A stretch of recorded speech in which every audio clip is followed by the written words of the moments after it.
Hello everyone, welcome to my channel. Today we'll discuss on redundant publication or duplicate publication in a published article.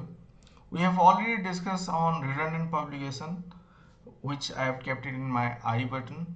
You may please go through that video as well. And here the difference is that if an article is already published and a reader has gone through that article and found that that is a redundant or duplicate publication, so what the reader will do and what step the editor will take once they get a complaint from the reader, so that we'll discuss as per the scope. You can say guideline. A kind of infographic representation has been given on this particular topic, that what we will discuss today. And before, the editor also has to give all sort of information in their web page regarding the journal policy on redundant publication, and they should seek information related to redundant publication beforehand, like when a author has planned to submit, that time they should get that sort of information that the article has not been submitted to elsewhere and not being considered or being accepted elsewhere. And if we see ICMJ, that is International Committee of Medical Journal Editor, they advise or they give kind of advice that translation are acceptable but must reference the original.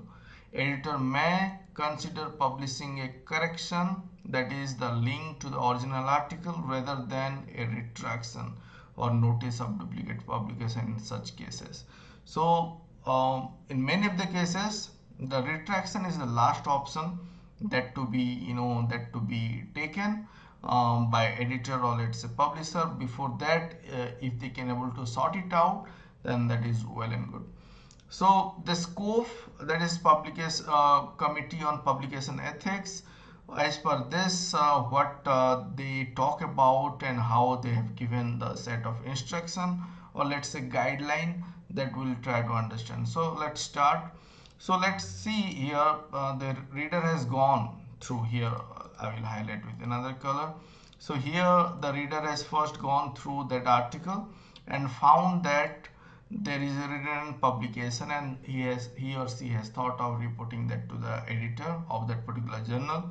Then the editor will thank the reader and try to get all the information or documentary evidence if that is not provided in that earlier mail while they have reported. So once they got the information, so let's see, they will check the extent and nature of overlap, and it can be divided into three categories here. As you can see, the first one is major overlap or redundancy. We should highlight it with another red color, let's say.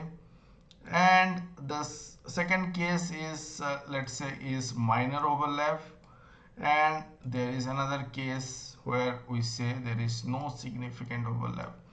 So when we say the first case, the major overlap, in here basically you can see there is like a possibility of the same data set with identical finding or let's say evidence that the author has sought to hide redundancy, for example by changing just title and author name, and just same thing which already being published is simply try to publish elsewhere or already being published. So those will be under major kind of overlap or redundancy. So the second category, as you can see over here, is the minor overlap, where we just you can refer it to the salami slicing or publication. The salami publication, on that also I prepared a video which I have kept it in the research and publication ethics channel. You can visit that one as well.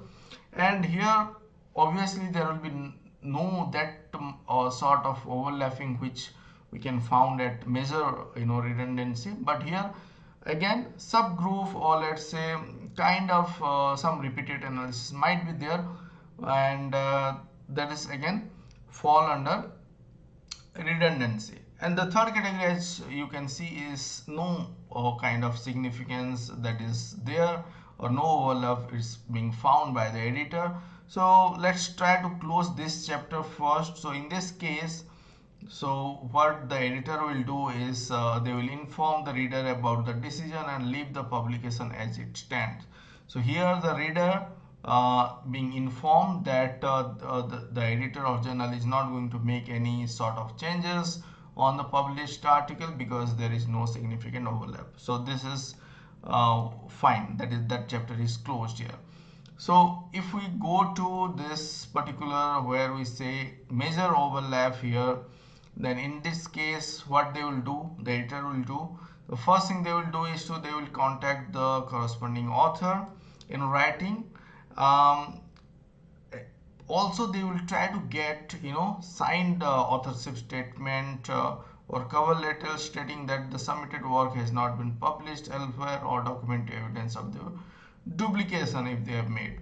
So let's say when they are trying to contact the corresponding author, in that case there can be of two possibility. One is the author has responded, as you can see here, and another possibility is that the author is not responding. So when they are not responding, when there is no response, in that case they will try to contact the other co-author, and they might check the Medline, Google or other platform to find out the current affiliation and email ID, and then again they will try to contact. So in that case also, if the co-author is not responding, then it might lead to another step where they will try to contact the institution, where there is possibility they will contact to the author's superior, or let's say person in charge of research governance. It can be of dean research or associate director related to research and development. So those person can be contacted. Where else when there is here we'll try to understand with let's say I will take another color here. So when the author is responded here, and there will be two possibility here. Their author, when they have responded and they found that it is kind of unsatisfactory explanation, or they have admitted the guilt.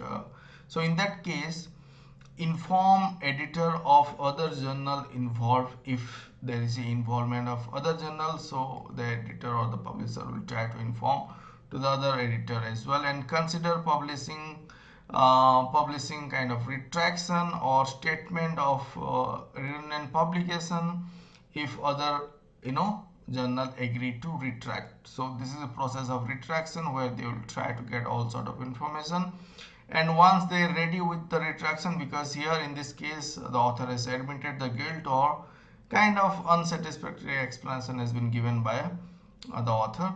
So in that case they will inform the authors, all the authors, about their action, like the retraction they have planned to do, and also they will try to consider informing the author superior, or you can say person responsible for research governance.